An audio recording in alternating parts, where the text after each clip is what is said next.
Okay, and we're live on the Niche Agent. So today we've got a great guest for you. It's Nick Waldner from Maryland. You're with Keller Williams. So Nick, why don't you take a quick second and tell us a bit about yourself and why you're here?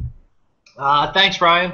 I'm a mega agent out of Maryland. Have a pretty decent team. We're going to do about 40 million this year. I've been in the business for about 12 years and recently got picked up on a television program doing waterfront properties all over the country. Awesome. So you've got a really neat background in history and kind of what brought you to the real estate. What led you to real estate?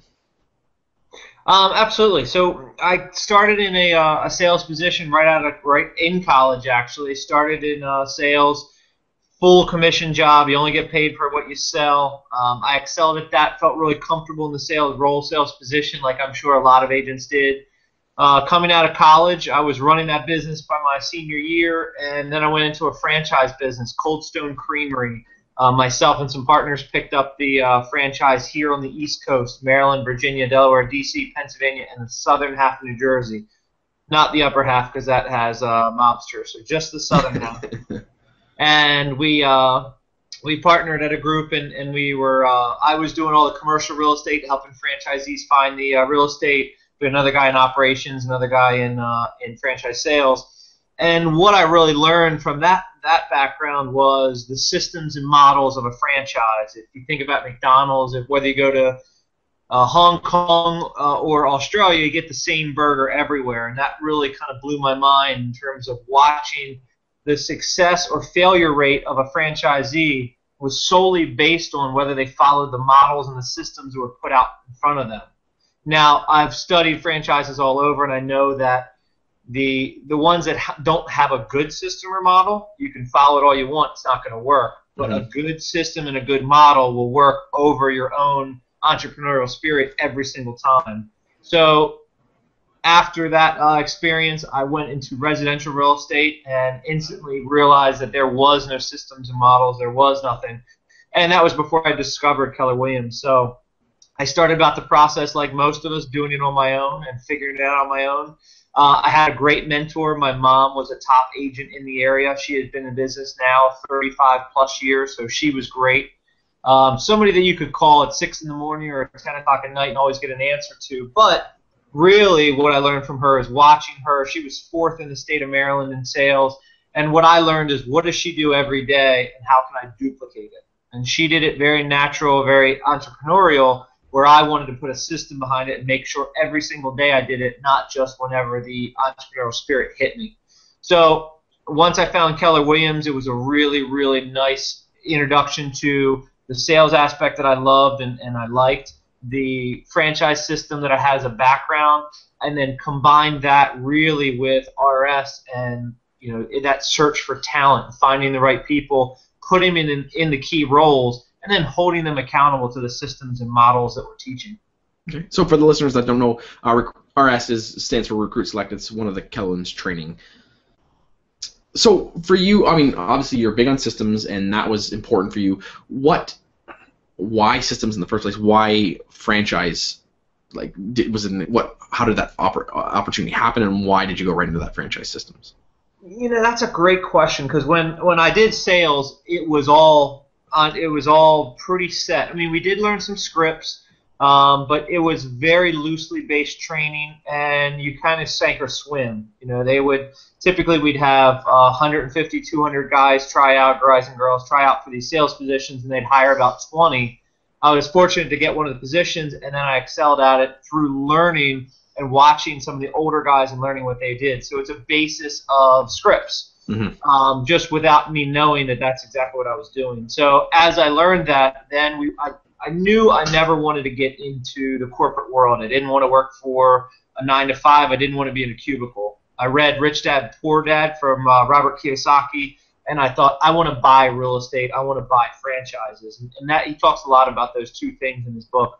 So I got into the franchise business based on studying franchises and looking for who we thought were going to be the next successful franchise.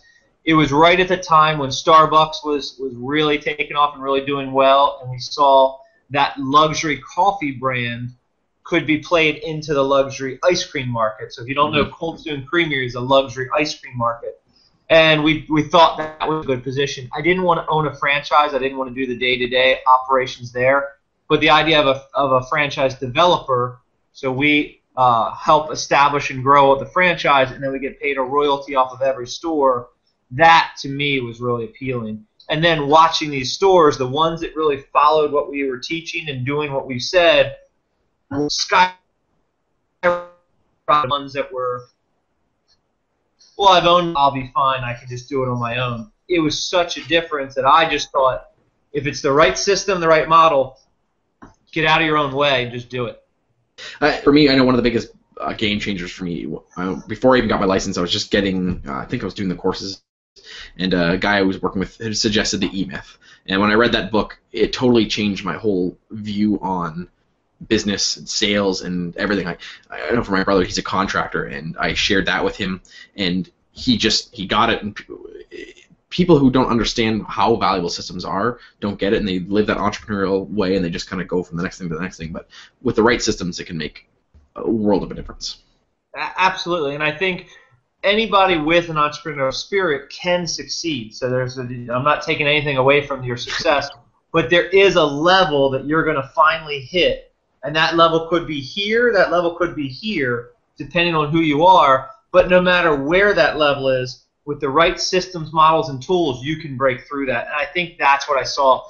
I always felt very comfortable. I never felt like I was hitting those ceilings. You know, I was doing well in my market, but as soon as I looked outside and saw a guy in Phoenix selling 500 houses, it wasn't good. Maybe that's not working. Yeah. So when you look outside yourself and you look at some of the successes, maybe not in your marketplace, but outside, you really start to realize how big it could be. So for you, when did you realize, when you switched into real estate, when did you realize how valuable the systems were to the real estate business? Because Keller Williams, we preach with the Millionaire Real Estate Agent book, it's all about systems and models. At what point did you say, okay, these are the right systems and I need to put these into my business? When I first started, it was more about me teaching myself how to do real estate. Because anybody that knows, you come into the business, they hand you a license. It's a license to do what? You don't even know what you're doing. So for me, it was a little more real estate, how I could learn from every experience and every sale we had. And it was all about myself and my own success. And then as I got into RS and I realized what I had put together and what I was building could work for anybody. It wasn't just my roadmap to success. I could give this to any agent and show them how I got to where I am. And that was kind of when I realized that link between what I was putting with other people to build that team. That's when I kind of saw the big growth pattern. Then I discovered Keller Williams. Okay. I mean, my first hire was terrible, because I was terrible at hiring. My second hire was just as bad. My third hire was when I finally started to kind of get it. It was after I took RS once. And RS, again, is Recruit Select for Keller Williams, and it teaches agents how to hire, train, lead, and motivate. So it took me several times on my own to hit that ceiling before I realized there's a system that can take me through that ceiling. Yeah. I know. How are those hand signals? That's good. I know I took it, and I had a buyer's agent and assistant at the time, and it was the first time I had taken it. I had already started my team, and after I took Recruit Select, I went back and I let my buyer's agent go because I knew it wasn't the right person, it wasn't the right fit, and it wasn't going to help me grow my business. And it was a hard decision to make, but I knew by using the models and systems in place, it was the right decision, and it was a good decision for me. It's funny because Gary always says that after those classes, how many people go back and just start hacking away? You're fired. You're fired. You're fired. You're fired. And it's not because all those people were terrible. It's usually because you have the wrong person in the wrong job, or the right person on the bus in the wrong seat. So sometimes it's about putting them in the right seat. Sometimes it is about letting them go and starting fresh. So for you, you obviously took a lot of systems from the franchise background. Did those overlap into your real estate career, or did you just say you let them go and put them aside and just follow the Keller Williams system? Good question. All the systems and models I learned from Cold Stone didn't compute. Coming here and learning how to make chocolate chip ice cream didn't help me at all in real estate. But a lot of what I learned from myself and building my own models in the beginning, which, like I said, were average at best, to me it was more about being present as a leader. So like I said, I had my mom when I first started the real estate business, and I could call her at 6 a.m. I could call her at 10 p.m. I'm her favorite child. Thank you.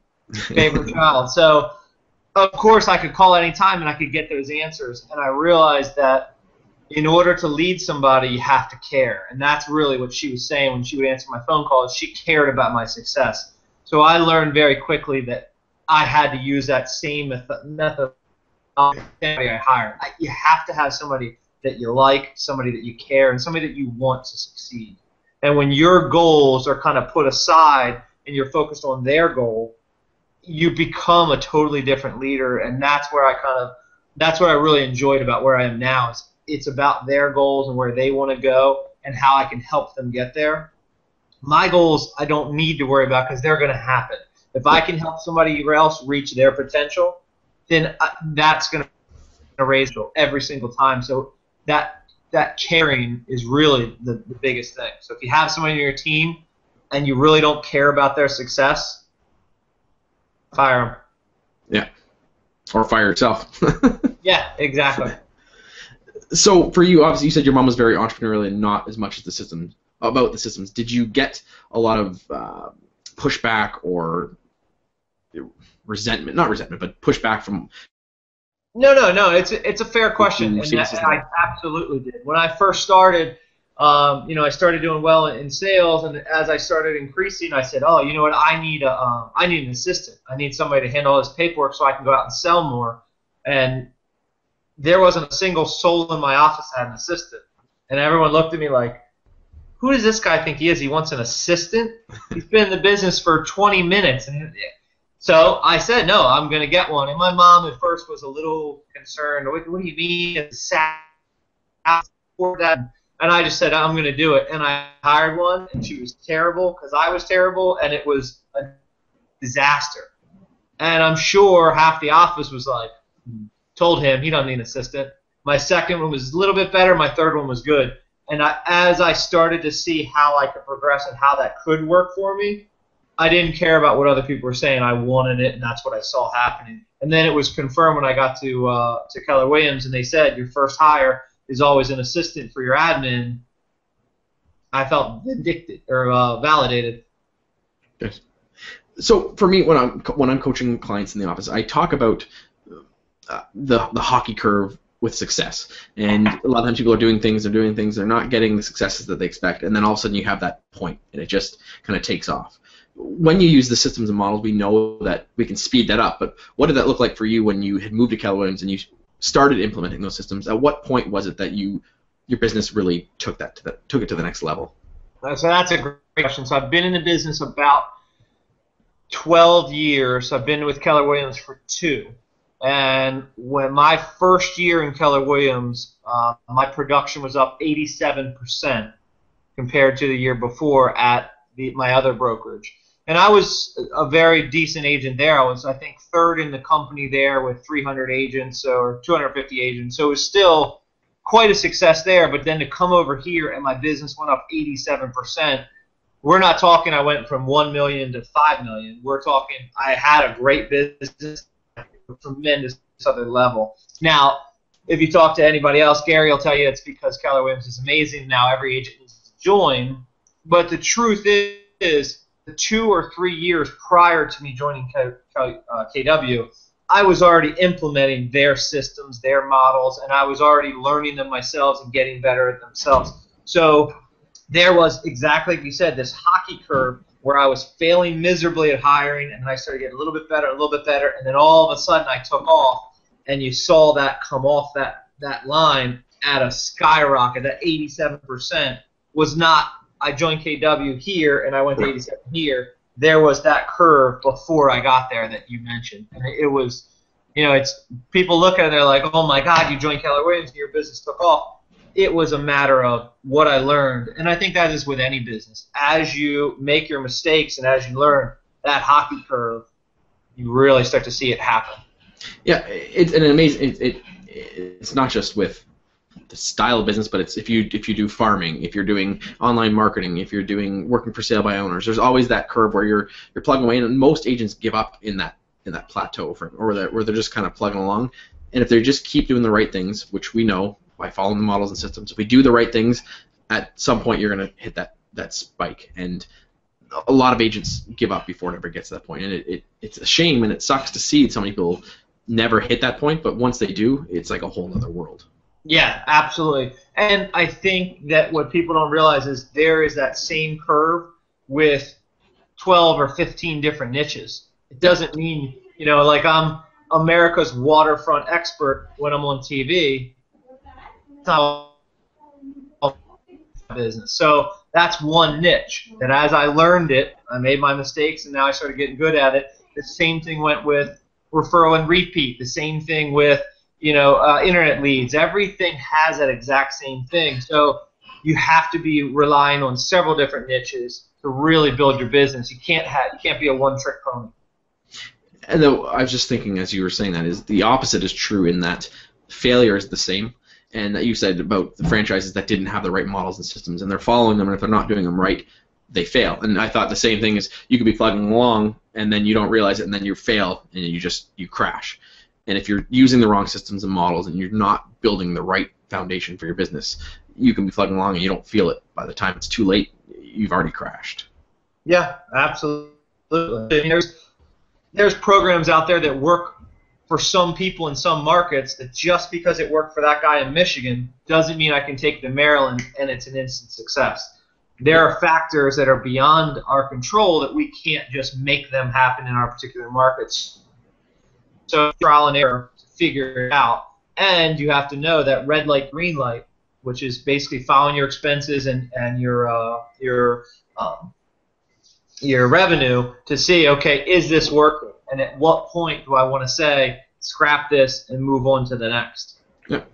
So I want to talk about one of the newest ventures you're working on right now, kind of how we connected. You have a new TV show coming out. It's one of your niches, and can you to be and where that's taking you now? Yeah, so one of my niches is obviously I'm America's waterfront expert. So I got picked up by A&E to do a program for them. Originally slated to have, I think, four or five different agents to like LA Listing or New York Listing, one of those shows where there's a couple different agents and it kind of follows their path. And all of a sudden I got a call from the producer. They scrapped that idea. They just want to use me, and they want to do 20 episodes all over the country. So I'll be in California and Florida and Texas and Louisiana and Florida, basically everywhere that's warm because I'm shooting from January to June. So I got to be in warmer climates for January, February, March, April, and then I'll start. That's a horrible thing. Right. I have to spend my entire winter in the warmth. And I'm a ski bum. I love to be on the slopes. I love to snowboard. That's where I'd rather be, but I'll take it. So how did that come to be, and what did it look like for you? Because we've had a couple people on that have been on TV and some radio shows and things like that. So how did that transpire? And because some people would like to be that. I know there's enough agents who would like to be on TV. Is that something you pursued, or did they come after you? And what did it look like for you? Yeah, that's a great question. Jason Abrams, which is another agent that's on Making of the Deal or something like that. Can't remember his name. Sorry, Jason. Scoring the Deal. Yeah, Scoring the Deal. There it is. So he's the same way. Like I got approached to do a TV show, My First Home, on TLC. I work with a production company. It's a normal one episode that you see on HGTV, TLC. There's a bunch of them that have programs. Mm-hmm. I did it. I felt very comfortable in front of the camera. The producers, kept telling me what a great job I was doing, which I just assumed they said to everybody to make it go smooth. That season when it aired, I got a phone call, and the production company said, you had the best ratings on your particular episode. We'd like to do or explore some options with you. And at the time, I wasn't that impressed with it. That was about a year and a half ago. And over the next year and a half, they started pitching me different ideas. And my business was up and down in terms of hiring, and I was looking for the right people, and I was trying to pull myself out of certain roles so that I could have somebody else handling it. And most of the ideas they came up with, I didn't love, I didn't really want to do, and I wasn't really kind of catching on to anything. Nothing caught my interest. As my team, some mistakes and stuff, I realized that, hey, this is an opportunity that I could actually take on. 1.5 million agents in the U.S., a handful of people have a TV show. So I thought, what great exposure for the team and to be able to drive business. So they came up with the waterfront idea. I thought it sounded great. They asked me to send in a sizzle reel, which is basically a GoPro camera, go on a boat and shoot them some footage. It was March. They wanted me in a boat in Maryland in March. I had to go wakeboarding in Maryland in March. So I shot the whole thing, sent them about 30 minutes, 40 minutes worth of footage. That's all my body could handle because it was so cold. Sent that to them and didn't really think anything of it. They called me and said, oh, you're one of the 10 sizzle reels selected to go to the network. And I was, what do you mean 10? They had gotten 150 sizzle reels from realtors all over the U.S. I didn't even know I was in competition. I thought they just wanted me. Yeah. That's how naive I was. So they ended up selecting it. The network took it, and they chose me out of the 10. And then they said, all right, let's do a pilot. They came out. They shot the pilot here in Maryland. We did Annapolis and St. Michael's. And then from there, they took it to the network. It took about 2 months. The network approved it. We were hoping to get 5 to 7 episodes, and they came back and with a 20-episode deal. I agreed to it. We signed the paperwork, and we're off and going. That's awesome. And I always talk with agents, and I share with them that how important it is to follow your passion and just keep doing what you're doing, because you never know the opportunities that are going to open up. I'm sure if you were to talk to yourself 5 years ago, you probably wouldn't have expected to be having a TV show. Not at all. It wasn't even in my radar of things. And, doing the one show was, I did that because I thought, all right, that's something I can put on my website. It'd be fun. And then when they approached me about a pilot, and the original pitch was, you're going to have 5 or 6 shows, I thought, all right, the business is going well. I think that would be something that would be fun. It kind of hit me when they said 20 episodes in 6 months and you're going to be all over the country. That made me start to worry. That's a lot. That's a big stress test on the team. Yep. How much can they continue working without me? How solidified in their roles are they? And I started looking at it more of, it's not about the TV, it's not about the, any of that. It's about what can this do to help me build my team? Yep. And forcing me to step back, let people, own their own roles and do their own roles. It's going to show me where my strengths are and where my weaknesses are in my team. And I think this 6 months, I look at it as this is a great 6 months to really, water test the team and see where there are leaks and where it needs work and where it needs fixing. And where the show goes from here, I'm not really sure. This could be a one-hit wonder and, you see my 20 episodes and that's it. It could skyrocket, I don't know. But I think it's a great opportunity to really test the team and see how strong the team is and learn from that and see how I can build that back into the team and how I can plug those holes and fix our problems and really help solidify that so when I want to expand that team to other areas, I have a better building block, I have a better model.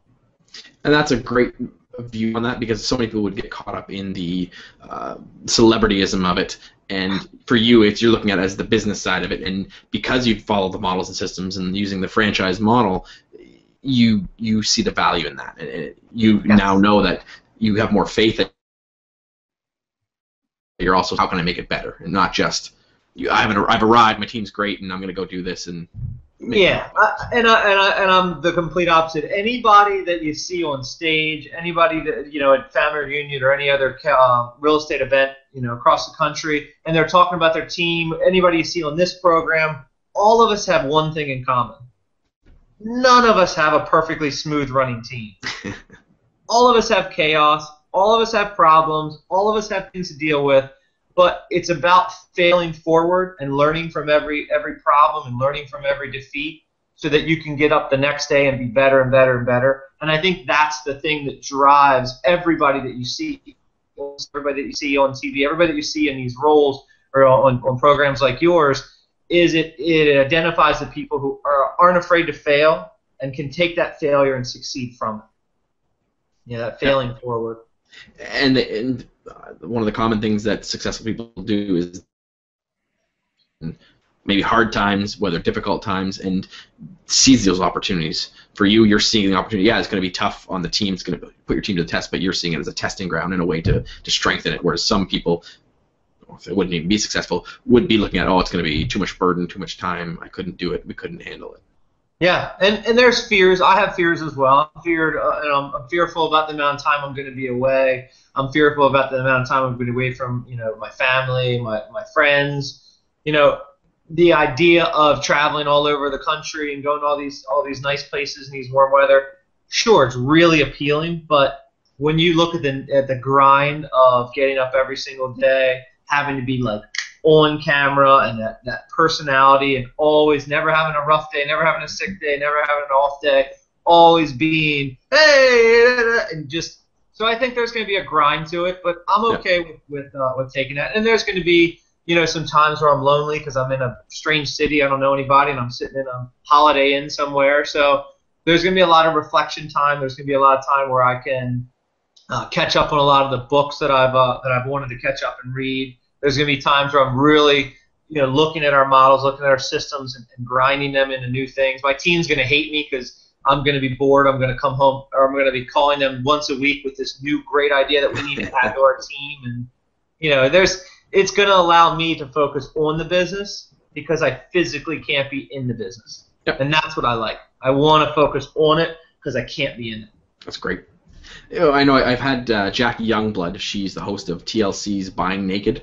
So she had a same thing. She's a nudist. Whoa. Yes. Really? Yeah. So she was an awesome guest. She's a nudist herself. She was a real estate agent, and then she was selling to everybody. And then said, why don't I sell to my own community? And then she's now become like one of the top nudist real estate agents. She got her own show on TLC, and she said, from that, it's been amazing because she's been really be able to connect all over the world, and now she's the expert, and people are sending her referrals to send other people are calling her from Texas saying, I need to buy a place here, I'm a nudist here, and she said now just the connection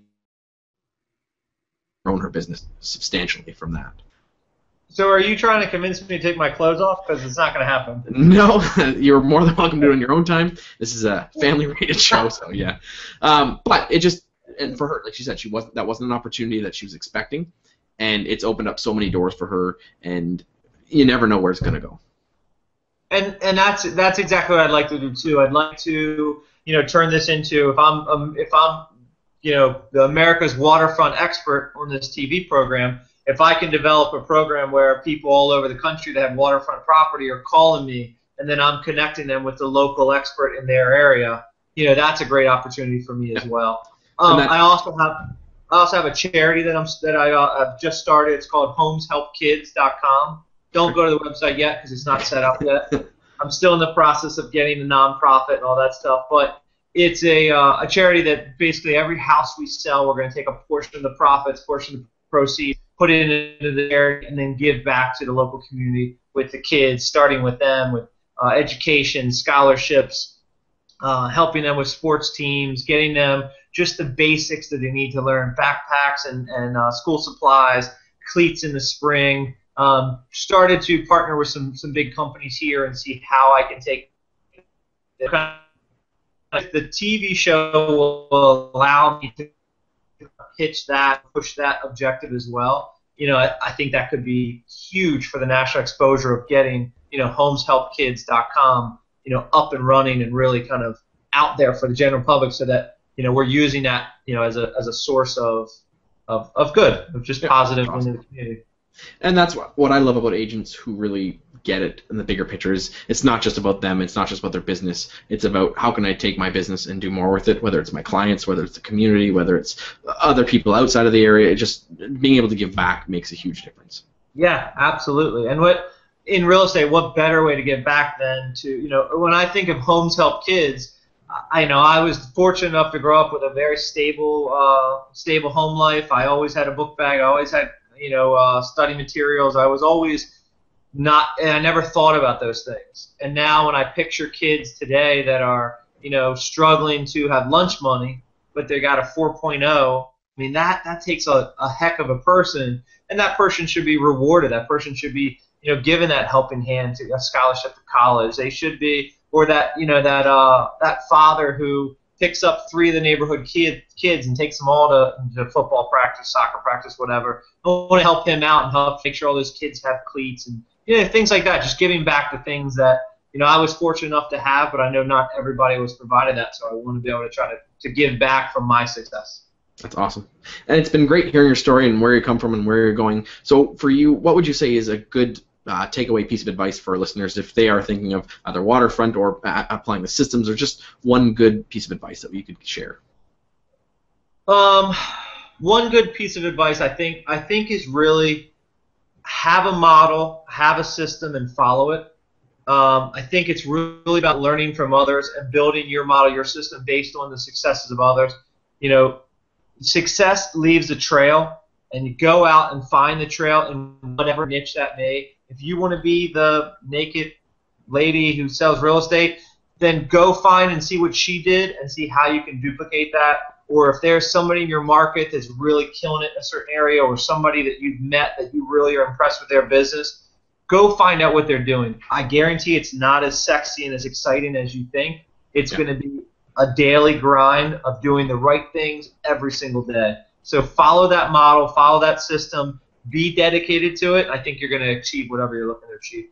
That's great advice. And I know as the host of the show, what I've learned over the last year is agents are more than happy to share what they're doing. I mean, as long as you're not directly competing with each other, but pick up the phone, and I say pick up the phone, call someone across the country. They'll happy to talk about how they got there, what they did, what they're doing, what they're not doing, what not to do. So that's my advice to agents always, is just don't be afraid to talk to other agents and ask. Yeah, and a wise man told me once that, and this is a guy in my market, and he said, I'll share anything I do to anybody in the market anytime. And I was surprised by that. This was years ago, and I said, why? And he said 99% of the people will listen to what you say, but they won't have the fortitude to get up every single day and the discipline to actually do it. And I think that speaks volumes. If you really want to be successful, get up and do the right thing every single day. That's the difference. Not just when it's fun or when it's hot or when it's new. It's getting up and doing the same not sexy thing every single day. That'll take you to success. Great advice. So how can our listeners get a hold of you or check out what you're up to? And obviously that when the show comes out, we'll definitely see that. But what's the best way for people to see what you're up to? That's a good question. I mean, they can find me on Facebook, Nick. They can look me up there. My website, www.nickwaldner.com. We also have WaldnerWinnersTeam.com. You're probably not going to be able to spell or remember that one, so NickWaldner.com is probably the easiest. HomesHelpKids.com. Don't look yet, but that'll be coming in the next 1 or 2 months, and we'll get that up and running. So I think that's going to be a good way. Or on A&E, the network that picked us up, you're going to see me, unfortunately, at least 20 times. Filming to start episodes will start airing in April, so probably April through September. You'll see my. Awesome. We will put all that in the show notes so people can check that out, so they can link to the websites and all of that. So, Nick, we really do appreciate you being on. You've been a great guest. It's been awesome to hear where you came from and where you're going. So thank you, and I know our listeners will really appreciate it. All right. Thanks, Ryan. I really appreciate all this.